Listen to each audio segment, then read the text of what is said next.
Welcome to the Kids on the Move podcast, inspiring young students, parents and teachers to live an active, healthy lifestyle. Here's your host of the show, Nathan Reed.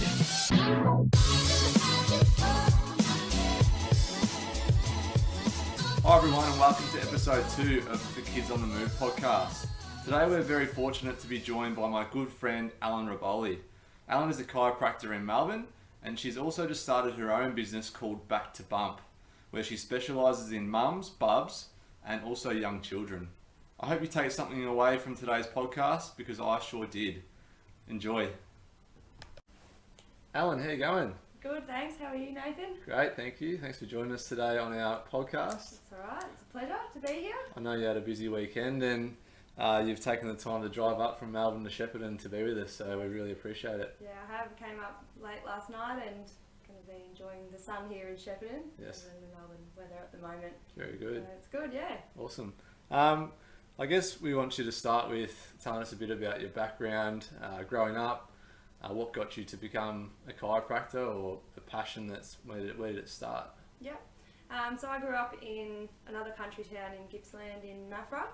I grew up there all my life, moved to Melbourne when I finished high school to study chiropractic. As a kid I grew up doing a lot of sports, a lot of activities, spending a lot of time outside. My family has a farm, so heaps of time, like on the motorbike, climbing trees and things like that. So I always had a really active lifestyle. Throughout school I did gymnastics for 10 years, so I found that going to the chiropractor was something that my parents used to take me to a lot, and that always helped me with my flexibility and things like that. It was just something that I found really worked for me, and I thought being able to help other people was something that I wanted to do, and so that's how I ended up studying chiro at uni. I didn't really know much about the course or anything like that. I just had only been to one chiro my whole life, and that was what I knew, so I just went into it, I guess, with an open mind, and I've been practicing in Melbourne for 3 years now. Yeah, awesome. And how long was that course? How long did that take to complete? 5 years. So I did a Bachelor of Health Science and then a 2-year Master's. So it was a long time. I was ready to kind of get out and get my hands on people by the end of it. Definitely. But it was definitely well worth it. Yeah. So and were you working during your uni course at any chiropractic clinics? Yeah, I was. Yeah, I worked at a chiropractic clinic for I think 3 or 4 years while I was at uni, and I was just a receptionist there, so I got to see heaps of different people and learn a lot from my boss, because a lot of it can learn a lot of theory at uni, but the practical side of things and the experience kind of comes from being out there in the workforce. So that was really good, and a really good experience to do that as well. I think I learned a lot from that. Yeah, definitely. Awesome. So that was good. I guess my thoughts on when I think of a chiropractor, I think of elderly people for some reason. I think maybe because my nana used to go to a chiropractor all the time. Another thing that I think of when I think of a chiropractor is something that might really hurt you when you get worked on. And I guess being involved in sporting clubs and football growing up, those who know me I've had a fair few amount of injuries, and a lot of football clubs, say go to a physio, go to a myo, go to an osteo, and no one really says anything about a chiro. I just want to know what your thoughts are on that, if you agree, if there's a sort of stigma around going to a chiro, and what we can do to try and change that. I think everything that you're saying is definitely, that's very common. A lot of people have a different opinion on everything, and I guess every chiropractor is a little bit different as well. One of the main things that I find is people think of chiropractor and they just think back pain, maybe neck pain as well, but mostly back pain. I guess 5 years at university is a long time to study, and we don't just study back pain. I mean, we treat everything, from wrists, ankles, elbows, anything like that. A lot of it as well is a lot of neurology and biology and things like that. So we can actually, I guess, like I said, treat any area of the body, but a lot of different things like nutrition and things like that as well. So I think in terms of maybe a footy club, I guess the general thought would to be maybe to see a physio. In my experience, maybe they do a little bit more rehabilitation, things like that. I guess the way I would explain it is that chiros mostly are very hands-on. Yeah. So the way that I treat, and everybody's different, is that I like to do hands-on. We do massage, I do dry needling, we do some adjustments, which I don't think they should hurt. Depending on the age of the person, you can definitely modify them. When I get treated, I mean, everything kind of hurts like a massage, but you shouldn't be in so much pain. And then when you get the hands-on treatment, you get a little bit more short-term relief, and then my goal for that person is for that pain to not come back, so that's where that rehab kind of stuff goes into it. I think physios probably do a little bit more, some doing clinical Pilates and things like that as well. So for people like football players that are very, very conscious of their health, if you give them exercises, they're going to go and do it. I think everything's really great and every person's different.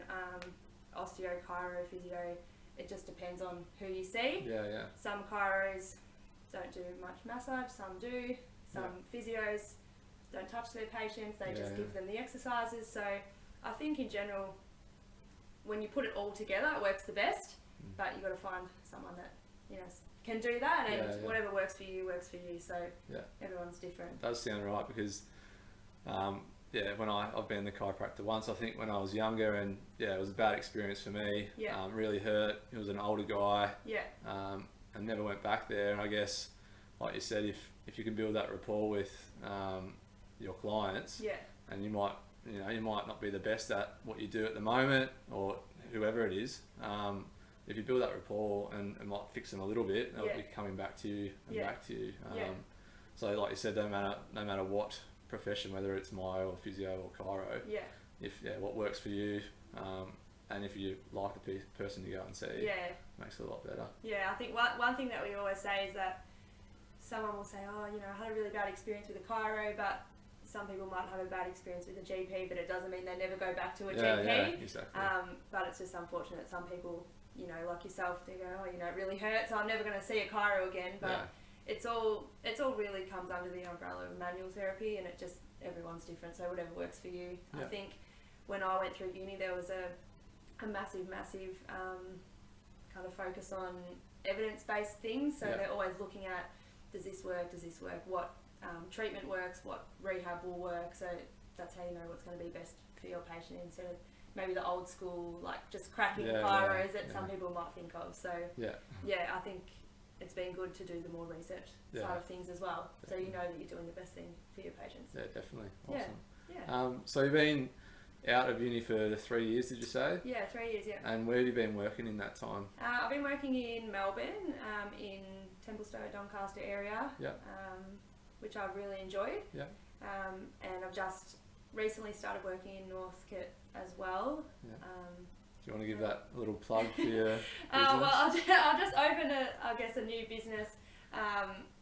It's called Back to Bum. So basically it's more focused on the paediatric side of things, pregnancy, which I guess something I didn't touch on is something else that chiros can actually help with. A lot of people would say, you know, why would you see a chiropractor when you're pregnant? And the same with kids, why would a child need to see a chiropractor? So I guess even a pregnant person has a spine or a body as well, and lots of ligaments and things that need to be, you know, relaxed and working properly throughout pregnancy and for birth and things like that. So that's what I'm really interested in. I've seen a chiropractor since I was a child, and my mum always said as a baby I would, you know, sleep better and I would have a little bit of a better attitude after I'd seen the car. I was a bit more relaxed. So awesome. And it's very, very gentle in kids and pregnancy as well. So so you really enjoying working with that different, I guess, different niche for chiropractic, because again, you don't really hear of chiropractors working with mums and babies, and it's pretty cool. So it's good, and people, you know, if they do think that chiropractic can hurt, there's definitely a lot of gentle techniques, which is what we use with kids, and there's a lot of different things that we can assess in kids in terms of their nervous system with all the neurology that we've done. So it's not just if you have an injury kind of thing, because a lot of kids won't. Although I'm seeing more and more kids younger and younger presenting with things like neck pain and headaches, which, you know, I never really thought was a thing when I was growing up. Too much iPad time, maybe. Yeah, and I think I think the iPad and being inside and, you know, you're not getting that playtime as much in some people. I think that's actually really having Building an strength. impact. But definitely the iPad. There you go. So I guess our podcast and our program, Kids on the Move, is aimed at younger kids, particularly primary school age kids. Also parents and teachers that we want to inform as well. What are some things that may present in a child at primary school that a chiro can sort of work with and try and fix and help? So one thing that I see a lot, and it may be kind of a new term, I know Nathan, you didn't know what it was, and I guess a lot of people wouldn't have because it's not kind of common knowledge, but I see a lot of things called retained primitive reflexes. So these are things that when you have a baby, they're present in a baby and normally they disappear by about 6 months. Other reflexes disappear by 10 to 12 months. So just an example I think that most people would be able to relate to, when you have a little baby and you put your finger in their hand and they grab onto your hand and everybody thinks it's adorable. That's actually an involuntary movement that they have. So they have a lot of different reflexes that we test on them, and in a baby when they're working well, that's a good thing. And then what happens is as they start to grow and get a lot older, these reflexes will disappear because postural kind of muscles will take over, and then all of their movements are more voluntary, so they know that they want to go and, you know, pick this up, things like that. So what happens when there's kids a lot older, they might present with things like restlessness, not being able to sit still. Their parents may say like that they're always really hunched over. They have really, really bad co-ordination or balance, can't catch a ball, can't hold their pen properly, things like that. And that kind of happens when those reflexes don't disappear, then they stay on, you know, throughout the child's life until those areas of the brain, I don't want to go into it too much, but the areas in the brain that switch them off, until you develop that part of the brain, they're going to be there and they're going to cause problems. So sometimes people will say, you know, my kid can't sit still, or my kid's really hyperactive, or they just don't concentrate, and they just think that it's either a lack of discipline, or, you know, the kid's just naughty, something like that. There can actually be underlying things that are causing them to be really uncoordinated in sport and things like that, which they can't help it. So they're the kind of things that we would look at and we would test for. And do you have any other questions about that? How would, if someone came to you with, I guess, one of those symptoms, how would you test that, and what would you do with that test from there? So things like, so there's one reflex that you would test in a baby. It's a reflex that they have for when they're birthing, so they can kind of wriggle their way out. When you stroke down, you know, from the top to the bottom of their spine, involuntarily their body will kind of move to that side. So kids that are sitting in, you know, in chairs at school, if the chair's pressing into their back and they still have this reflex, they're wriggling all the time. Or kids that you can't touch them because they're really, really irritable.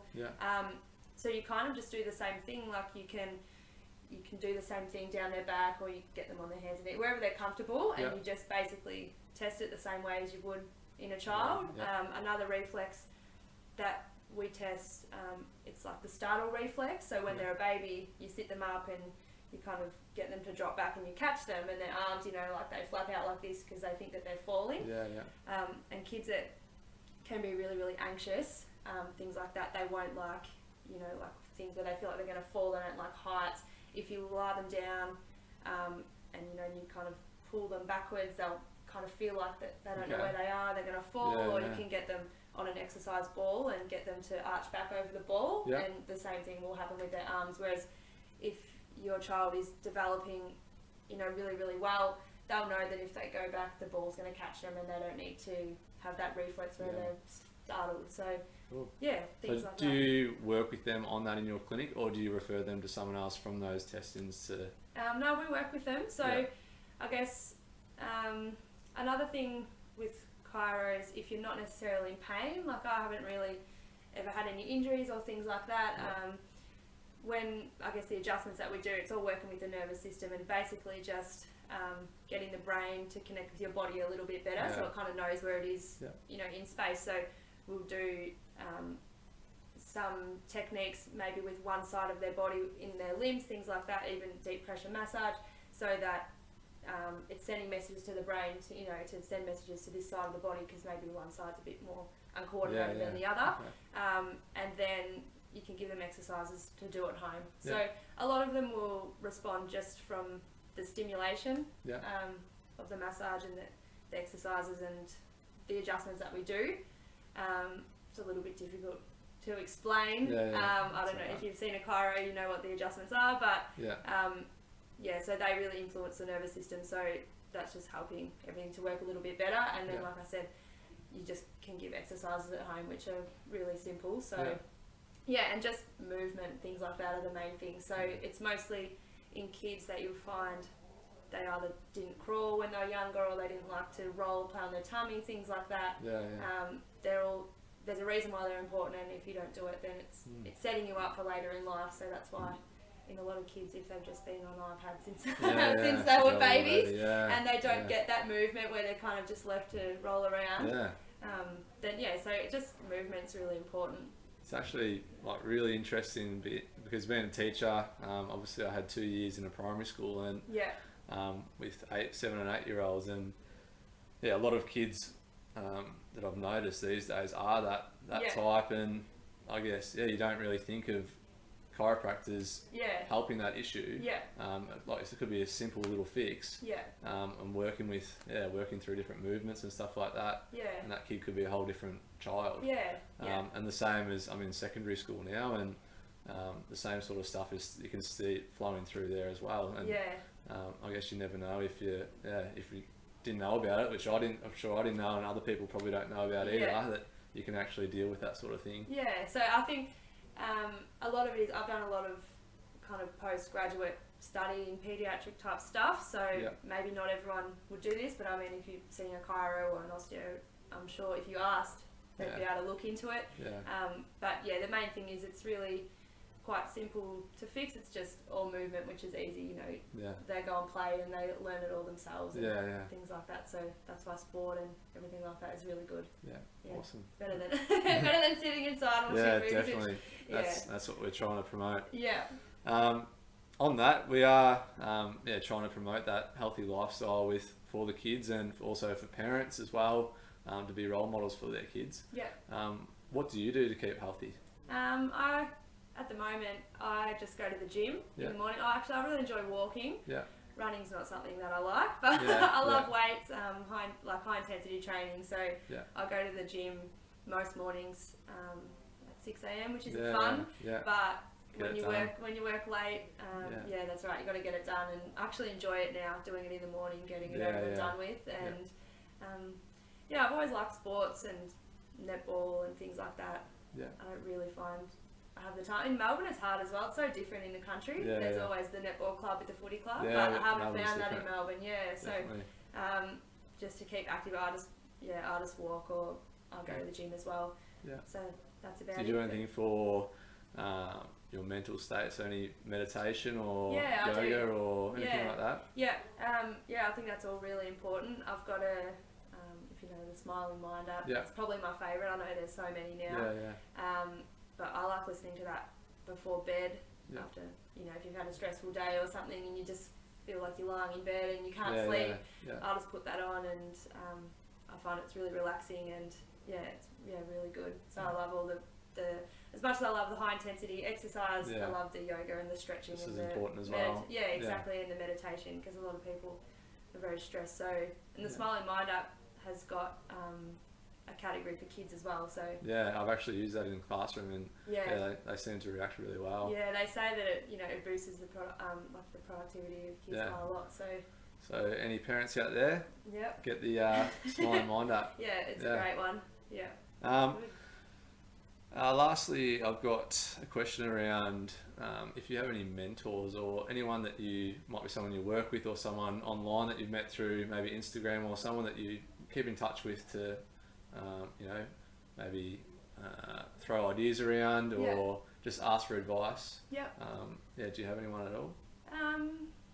I think social media is a really good tool. Yeah. There's a lot of people that I've met through social media, not so much chiropractors, but I've actually found it's a really good way to network. So I've have people that send me clients that they're doulas or they're lactation consultants. Like I've got friends off there now that they study Chinese medicine, acupuncture, things like that. Also, I like following other physios and things like that because I'm always learning about they post photos and videos of rehab, and it's a really, really good tool. I guess in the time that I've been working, I've learned a lot just from other chiros that I work with in the clinic. And now with my business, I'm doing the chiro there, but there's a naturopath and things like that. So I myself like to work with a network of people. Like, no one can do it all themselves. So you gain information from every little bits of different areas. And then you kind of know when something's not in your scope, and then you can refer them somewhere else, and they refer someone back to you. Exactly. Help each other out. So if you know what someone does and what someone does well, then you just send them there. There's no point you trying to do it all.